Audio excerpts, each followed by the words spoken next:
What up, YouTube? You already know. Big Lou. Tapping back in with what it do with Big Lou and ZR2. Baby. So check it out. It's official, right? I don't know if you guys know who that is in that thumbnail or not, but this is Steve Bannon, former. I don't know if he was a founder, but he had a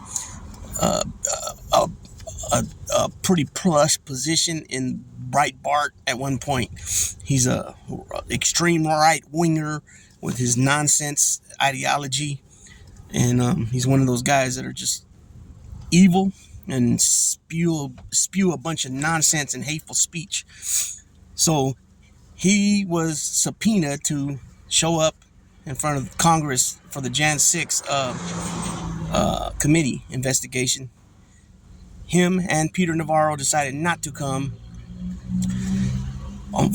Unfortunately for Peter Navarro, who's been whining all along, he's still trying to get judges to get him out at the Supreme Court level. He's only doing 4 months, and he's crying like a little baby. These are supposed to be alpha males, remember? These are supposed to be strong men, right? Not whiny crybabies. But yet, that's all they do. And he finally, this is the difference a judge makes, where the judge that Navarro went in front of, and this is the thing too, that when you lose your case, you go to jail and you do your appeals from just being locked up. You don't get to stay out and doing your appeals. That was in the federal system. That was something that you should do years ago. I don't know if some of you guys heard the video I did on Sonny Francis, where he lost in 1967, and he was able to stay out while he fought his appeals. But eventually he exhausted all his appeals, and he finally went in 1970 to do 50 years, where he did, on the initial 50, he did about 9 years on it. Okay, but that's 50 some odd years ago. Now you do you get found guilty, you come back for sentencing, or sometimes they'll take you into custody right then and there, and then you do your time, and then you submit, you file appeals and all that while you're locked up. Your lawyers do it from the outside. Okay, but you're only doing 4 months, so I mean, by the time you're trying to put a speed on all this stuff to get heard quickly, and it's just not going to work, right? And so he ended up seeing his judge was I'm not sure if he was a Trump appointed judge. I'm not sure, but he allowed him to stay out during his appeal, and finally it went up to the next circuit. I think it's called the circuit of appeal. It's a three judge panel. They all ruled against him, for him that he needs to report and do his time. And then I think they gave him, he has about roughly another week or so after that to try to go up the next ladder again, to the next, which I don't know if that one's the Supreme Court or if that one's the full weight of the court, where there's like 11 judges that look over the appeal. A lot of times, just because you put appeal in, they can look at it without actually calling a hearing, calling you to court. So I doubt that they're going to change anything on that. Thing is by the time he's coming out, by the time Navarro's coming out, he'll be going in. They might catch each other, shortly. Most likely not.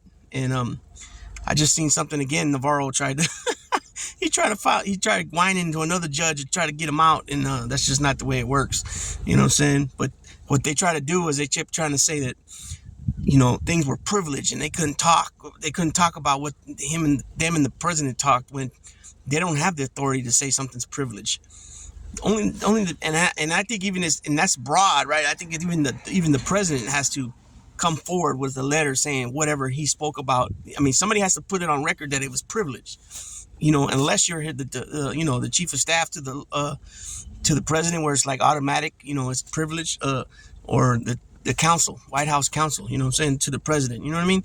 But you can't just go around saying, oh, it's privilege, like what Jeff Sessions was trying to say when he got called.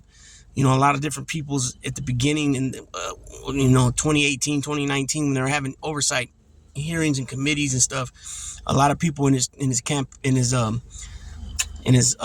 Donald Trump's administration, they kept using that excuse, privilege. It's privilege, but that's not the way it works. Everything is not privilege. Everything, it has to be asserted. Privilege has to be asserted for it to be privilege. You know what I mean?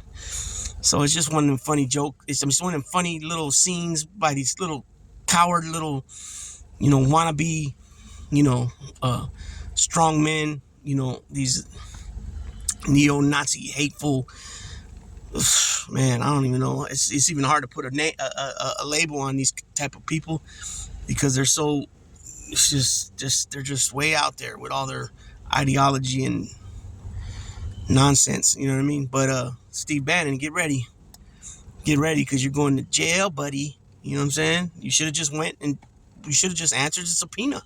You know what I'm saying? I mean, you could have went and answered the subpoena and pled the Fifth Amendment. I plead the Fifth.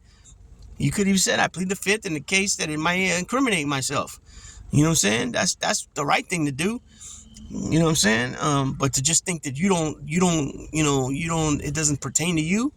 And then we got a couple of guys over there in Congress that are doing that.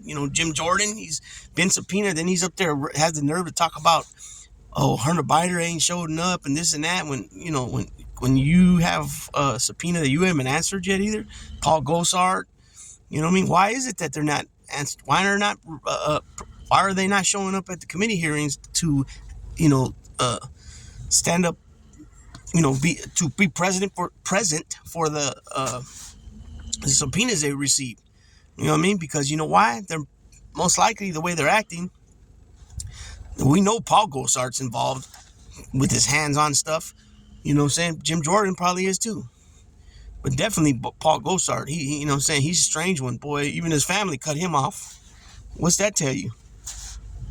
Just like Aaron Rodgers with all his weird stuff. His family don't mess with him.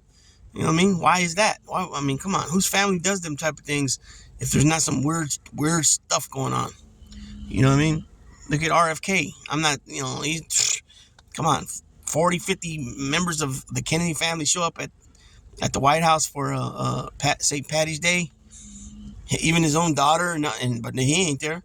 You know what I'm saying? And then he tried to tell somebody, well, it's not like you get along with everybody in your family. You know what I mean? Some bogus thing when that's not even close what's going on there, dude. You know what I'm saying?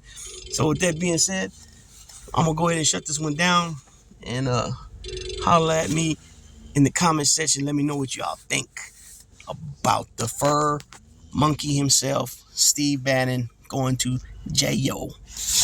And I'm out.